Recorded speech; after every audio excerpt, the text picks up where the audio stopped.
Hello, I'm Laura Newman from Laura's Lakeshore Stampin' Studio, and I'm an independent Stampin' Up! Demonstrator. Today, I'm doing a short video on how to add some texture and dimension to flower die cuts from Stampin' Up! You can see how this flower is curved and shaped and colored. It actually started out as a piece of basic white cardstock. When you're doing this technique, you want something fairly symmetrical. This is not perfectly, but it doesn't need to be perfect, just kind of close.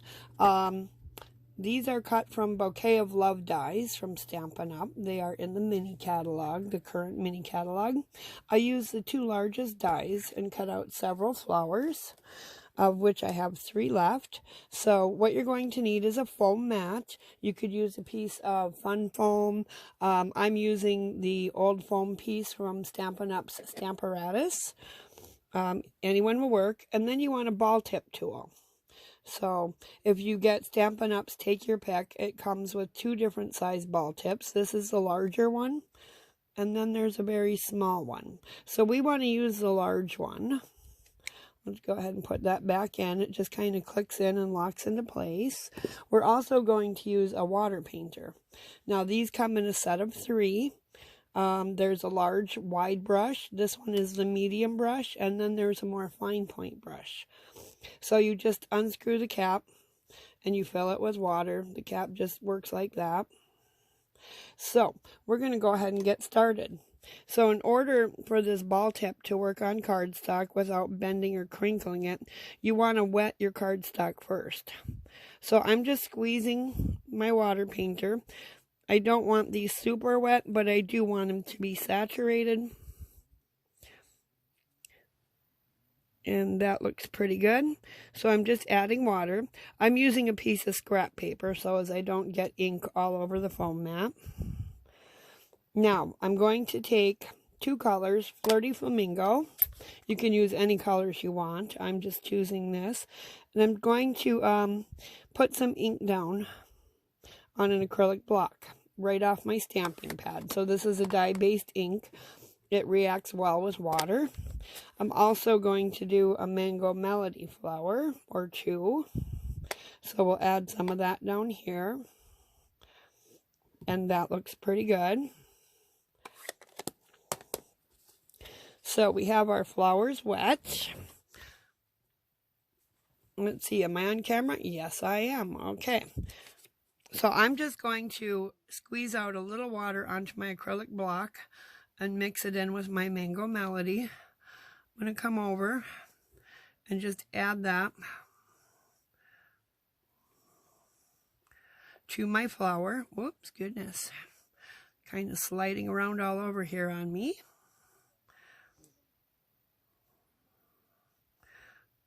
And then I want to clean my brush by running some water out.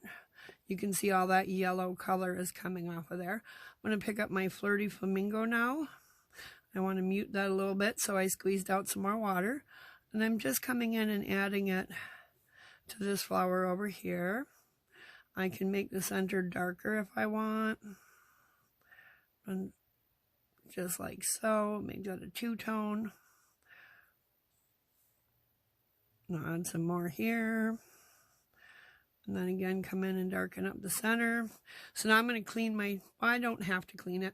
I want these to be a little bit orangey, so I'm just going to add a little bit of the Flirty Flamingo to my Mango Melody.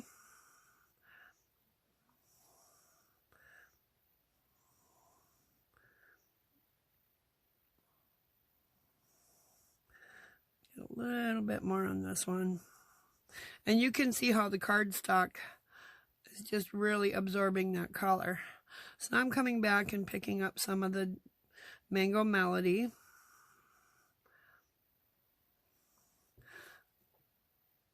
Maybe a little bit more down here. Kind of give it that orangey type look. Once you're happy with your flower, you want to clean the tip. And again, you're just going to squeeze it so that some water comes out. And make sure all the color is coming off of it. And then I'm going to cap that up. We are done with that. Put that block to the side. Now I'm going to come in with my ball tip. And I'm going to start on the outside edge and pull in towards the center. Can you see those ends curling up now? So this doesn't take very long. Usually when I do my flowers, I'll pick an evening where I feel like doing them, and I'll do 30, 40, 50, 60 different flowers, leave them dry overnight. It really doesn't take that long for them to dry, a couple hours. Depends on the humidity in your home. Right now it's winter and I'm in North Country, so it's pretty dry in here. The heat's going a lot. And so these will be dry within the hour. Okay, now we have the shape, and you can see that. I'm going to come in with my last one.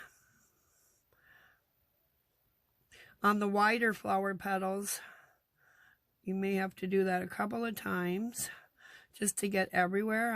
And then when you go back in the center, so I do the edges first and come down the center, and then it curls. Now the reason I go from the outside edge is when these flowers are wet, cardstock can tear, and you may actually pull a petal off. So this way I'm pushing the cardstock in. It is less likely to rip that way. Okay, so there's my flowers.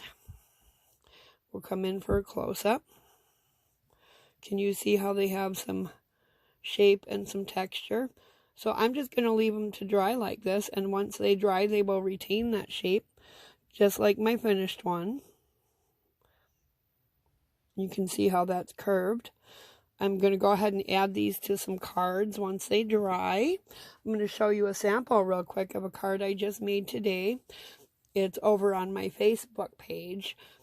So if you want a video tutorial on how to create this card, look for Laura's Lakeshore Stampin' Studio over on Facebook. I do have a business page there with lots of great video tutorials.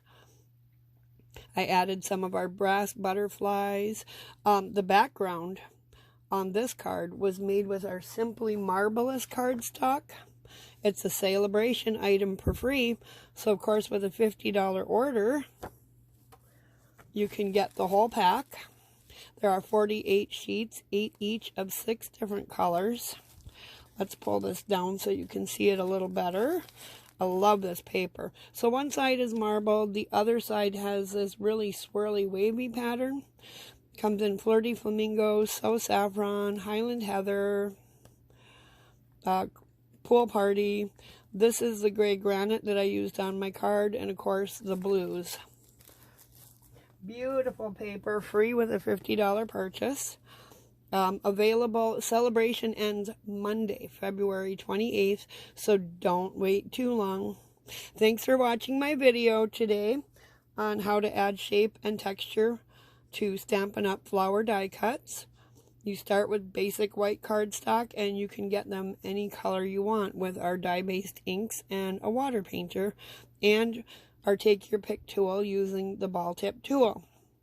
I will see you on the next video. Thanks for watching today. Be sure to subscribe and like. Thank you very much. Happy stamping!